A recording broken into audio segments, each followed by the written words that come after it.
Hey guys, Aaron from PhoneDog.com here. I'm hiding behind the camera. How's it going? Sup?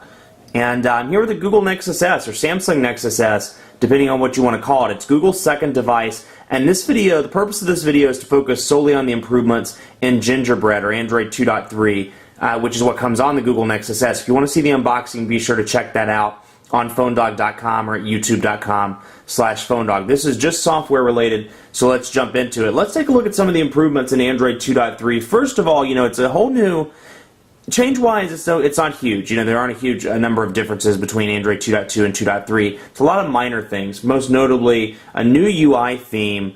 It's been redesigned slightly, and you can see it across the board in small things from the notifications bar. You can see the T-Mobile colors, or the color behind T-Mobile, where it says new voicemail. Black down here, a darker gray, and then kind of white. So instead of that just bland gray background, there are some color changes on the notification bar, and you can see up there at the top where signal strength is, the data indicator, battery life indicator. You can see that's changed on Android 2.3 as well. 3G and green, or 3G and the signal strength indicator are green. Battery life is vertical versus horizontal. And the clock is missing the PM, the trademark PM that's found on Froyo, the smaller PM at least. On the bottom, the dock is pretty similar to a stock build of Android 2.2 with the exception of colors. The phone app, or the phone icon rather, the web icon are both colored. So not a lot of changes as you can see in the app drawer. Pretty similar on that front. Very similar, if not the same, as Android 2.2 or Froyo. Where some of the real changes come in, let's take a look at messaging, for example, and you can see brand new Android keyboard. The keys are a little bit more square, a little bit less tall, and for me it's a trade-off. It's a 50-50 thing. I don't actually, and maybe this is just because I got the device today, I actually don't care for the keyboard when comparing it to the Android 2.2 and in past Android keyboards. For me, I like the taller, narrower keys, but you can see, actually that's pretty boring. Let's change that up. Let's go back to my favorite, the Quick Brown Fox.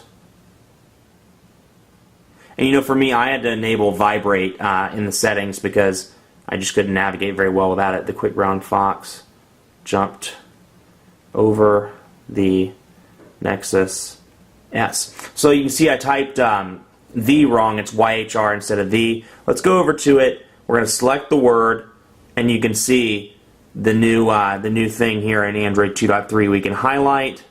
Go back here. Let's undo that.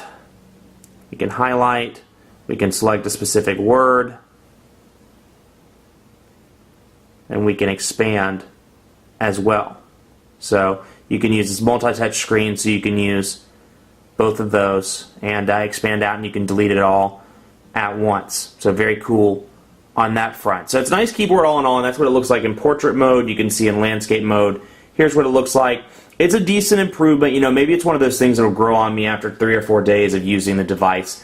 And again, really getting used to it. But for me, I prefer, at least right now, the older Android keyboard. Let's take a look at the widgets and the wallpapers. Out of the box, you get a couple of cool widgets. You get the Google Voice widgets pre-installed in this, obviously because it's a Google Experience device. But you get your typical power control, and I've installed a few apps, so you're seeing those in there. But the newest version of YouTube widget for that. Power control, as I said. News and weather, which is something we saw on Android 2.2, or implemented on Android 2.2. Very cool. One of my favorite Google widgets. You can see up here I have the weather. I can click on it. I can see the 7-day forecast once it loads. And I could scroll over and see my top stories, US, sports, entertainment, and more. So pretty cool on that front. So a couple new live wallpapers, or a couple new wallpapers, period. Let's jump into those. Live wallpapers, and you can see, the microbes is a new one. We'll take a look at that.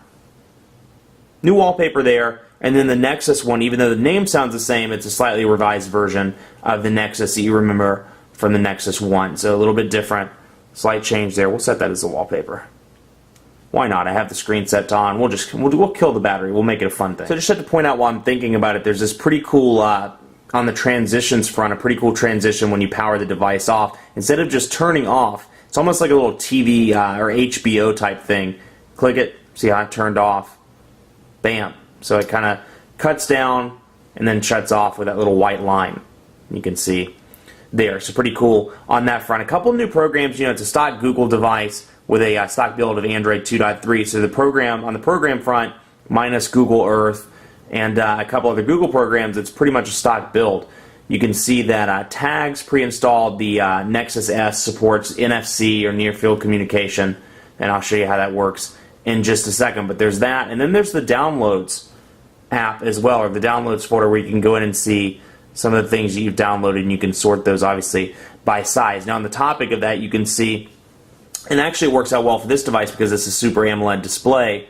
You can see that the menu at the bottom, manage apps, wallpaper, notifications, things like that, that menu is now black, and it carries across most of the all of the device. So when you go into the browser, you can see those are black as well. Now that works on two fronts. One, it's a aesthetic upgrade, or aesthetically pleasing, if you will. On the other hand, because this is a Super AMOLED display, dark colors conserve battery life.